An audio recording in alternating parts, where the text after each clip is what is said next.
Hi guys, you ready to read another story? Today we're going to read Lady and the Tramp. This is my mom's favorite story.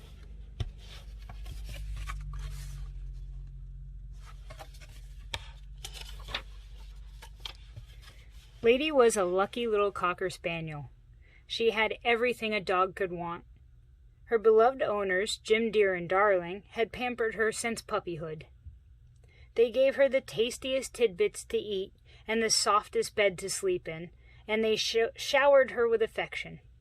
Lady returned this kindness by waking her master each morning with a gentle lick on the cheek, and while he was at work, Lady stayed close to her mistress, protecting her from possible harm.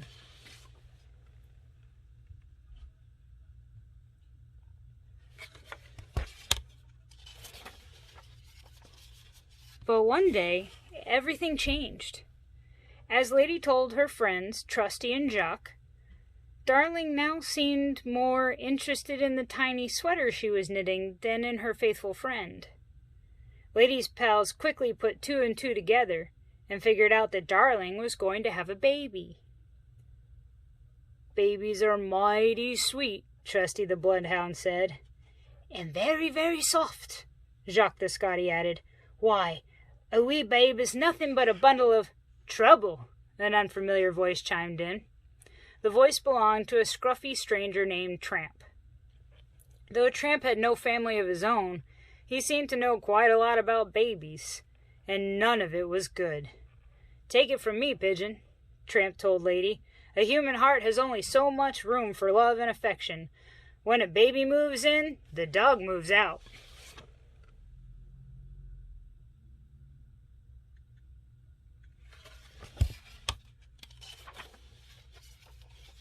Although Tramp's words worried Lady, she couldn't believe that her family would ever be unkind. And once the baby was born, Lady saw just how wrong Tramp had been. For not only did Lady still have her family's love, she now had one more person to cherish and protect. Everything was fine until Jim Dear and Darling decided to take a short vacation. "Don't worry, old girl," Jim Dear told Lady before they left. "Aunt Sarah will be staying here to care for you and the baby."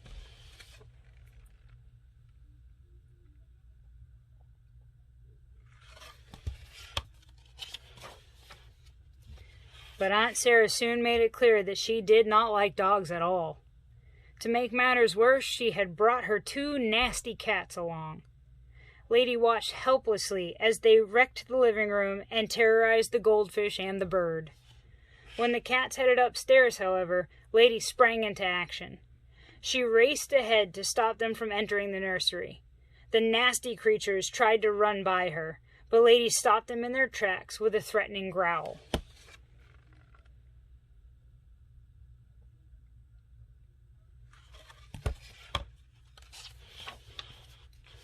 Aunt Sarah heard the commotion and poked her head out of the nursery. She took one look at Lady growling and the two cats sniveling, and she ran to protect her pets. "Oh, my precious pusses," she crooned, and scooping the cats up in her arms, she carried them gently downstairs. Then Aunt Sarah dragged Lady off to the pet store. "I want a muzzle for this vicious beast," she told the sales clerk. "I have just the thing," the clerk replied, placing one of the awful contraptions over the struggling dog's face. In desperation, poor Lady ran out of the store.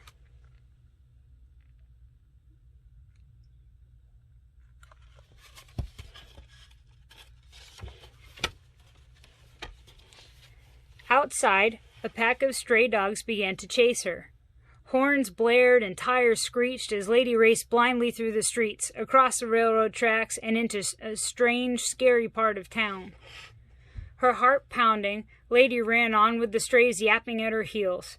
Just when she felt she couldn't take another step, a brown ball of fur rushed to her side. Biting and barking, Tramp fought off Lady's attackers until every last one had turned tail and slunk away.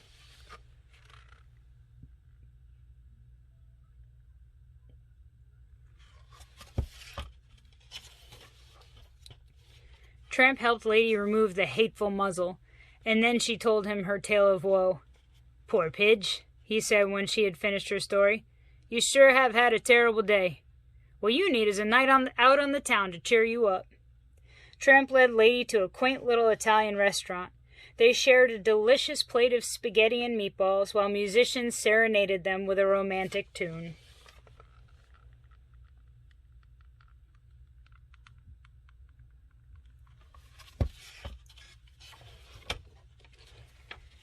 After dinner, Lady and Tramp took a moonlight stroll. When they came to a patch of wet cement, Tramp scratched a big heart in the middle and placed one of his paws inside it. Lady did the same. A silvery moon was high in the sky when the two tired dogs finally snuggled up under a tree and fell fast asleep. When they awoke the next morning, Lady was horrified to realize she had spent the whole night away from home. "Aw, Pidge," Tramp said, "there's a big wide world out there just waiting for us. Why go back at all?" "Because my family needs me," Lady replied, "and I need them. Besides, who will protect the baby if I'm not there?" Tramp had no answer for that. He simply bowed his head in defeat. And even though Lady was sad to leave Tramp, she could hardly wait to return to her family.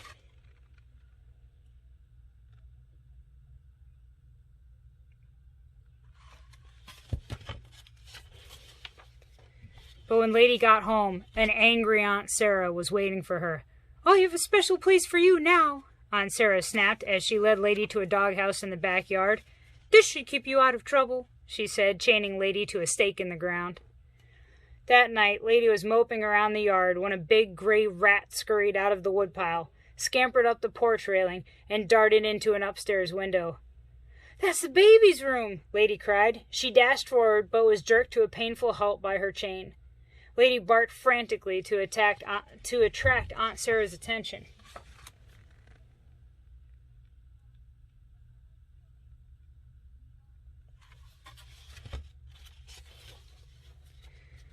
Aunt Sarah finally appeared at the back door, but only to yell at Lady. "Stop that racket!" she said before slamming the door again. Just then, Tramp raced into the yard. He had heard Lady barking and had come to help her once more. "There's a rat in the baby's room," Lady said. And with no thought for his own safety, Tramp ran inside to get the rat. Tramp reached the nursery in the nick of time. The baby lay sleeping in the crib, and the rat was ready to pounce. Tramp struck first. Fur flew and furniture fell as dog and rat tore around the room. The rat was fast and fierce, but he was no match for Tramp.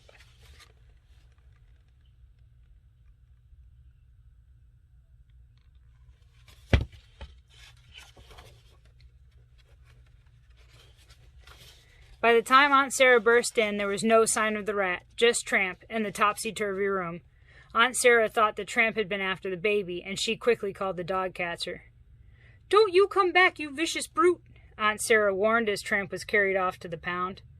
As soon as Lady explained what had happened, Trusty and Jacques took off after Tramp. They chased the dog catcher through the dark and stormy night.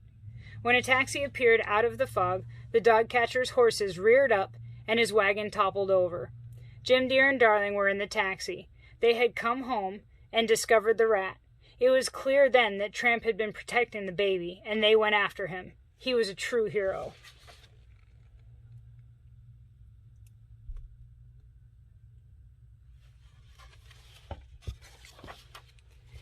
Jim Dear and Darling decided to take Tramp into their home. "This is where you belong," Jim Dear told Tramp. "You're part of our family now." And soon Lady and Tramp had a family of their own. 3 pretty pups who looked just like their mother and 1 mischievous scamp who clearly took after his father. The end. I hope you liked it. Bye, guys.